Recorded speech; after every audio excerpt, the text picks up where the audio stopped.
Mesdames et messieurs, comment changer ces roulements?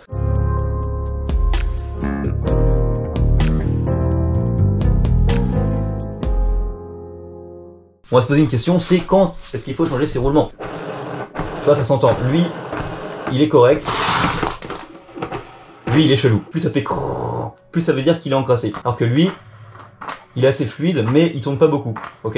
Donc là, c'est les différents critères qui permettent de voir si un roulement est niqué. S'il fait crrrr, c'est que c'est de la merde, et s'il tourne pas longtemps, c'est que c'est de la merde. Donc, à ce niveau-là, on va devoir soit les changer, soit les nettoyer. Ce qu'on va faire, c'est qu'on va d'abord les nettoyer, et si ça marche pas, on va les changer. Moi, la subtilité, c'est que je vais pas vous montrer comment nettoyer vos roulements avec de l'acétone et des produits chimiques. Je vais vous montrer comment les nettoyer avec ça, en les démontant et en les remontant. Alors, c'est vrai que c'est plus chiant, et là, vous allez me dire, mais pourquoi tu prends pas de produits chimiques? Bah, parce que c'est des produits chimiques, et du coup, c'est trop chiant, parce qu'après, il faut les jeter, il faut les recycler, etc. Donc, c'est relou. Première étape, mesdames et messieurs, on va venir démonter le roulement, évidemment. Donc, en fait, dépendamment de si vous faites beaucoup de tranches, votre écrou là, le truc il sera un peu niqué et du coup ce sera compliqué de le dévisser. J'ai enlevé le truc, je vais les foutre dans ma petite boîte pour pas les perdre. Bam, ça c'est une boîte qui est bientôt disponible sur la boutique, c'est assez incroyable. Ensuite, on enlève le roulement. Pour enlever le roulement, c'est très simple, on prend un outil. On peut aussi le faire là-dessus, tout simplement en le mettant comme ça. On met genre la moitié du roulement et on fait levier. On force, yeah, et ça le sort. Donc là du coup on vient d'enlever nos roulements, on va les foutre de côté et on va démonter le roulement. Alors c'est là où on va rigoler les gars, c'est très compliqué.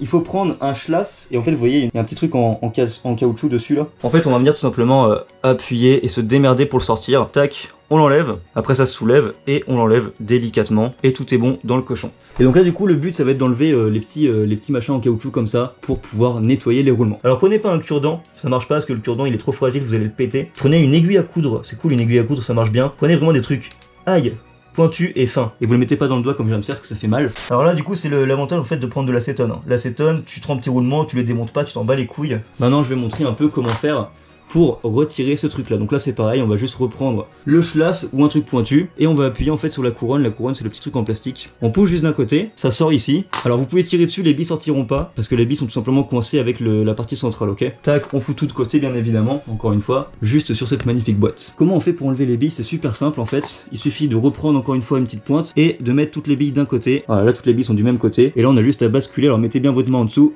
pour que les billes restent dans votre main et s'échappent pas en fait tout simplement. Et là du coup on se retrouve avec le roulement totalement démonté. Donc maintenant qu'on a tout démonté, qu'est-ce qu'on fait de toutes ces saloperies? Comment on fait pour le laver? Eh ben on prend un petit sopalin du Seigneur. Et là, moi, je lave les billes une par une. Donc c'est vraiment relou. Encore une fois, je répète, l'avantage, c'est pas d'utilisation de produits chimiques. Et donc là, du coup, on le nettoie bien. Tac. Bon là, celui-là, il était pas trop dégueulasse. Tu vois, le mouchoir, il est pas devenu noir. Et du coup, on lave les petites billes une par une comme ça. Donc objectif, on lave tout, même la petite couronne, on lave tous les trucs, en fait, toutes les petites pièces. Et vous voyez, en fait, genre, le truc est devenu dégueulasse parce qu'on est en train de le laver, d'enlever la crasse du roulement. Et ça, c'est relativement formidable. De toute façon, là, c'est la partie simple. Hein. Vous avez démonté le roulement, vous le lavez, c'est archi simple. La partie compliquée, c'est après. C'est quand on va vouloir le remonter. Donc on lave les deux caches. Si vous avez pas de cache à votre roulement, parce que ça peut arriver hein, que vous le cassiez ou que vous le perdiez, c'est pas grave en fait, c'est pas nécessaire, ça permet juste de limiter la poussière en fait qui va rentrer dedans. Ce qui va être chiant en fait quand vous avez démonté votre roulement, c'est par exemple si votre couronne, donc le truc qui permet de maintenir les billes, est fracassé en plusieurs morceaux. S'il est fracassé en plusieurs morceaux, démontez pas le roulement parce que vous pouvez pas le remonter. Donc vaut mieux avoir un roulement cassé, un roulement démonté et cassé, ça se remonte pas, du coup bah y a pas de roulement du tout.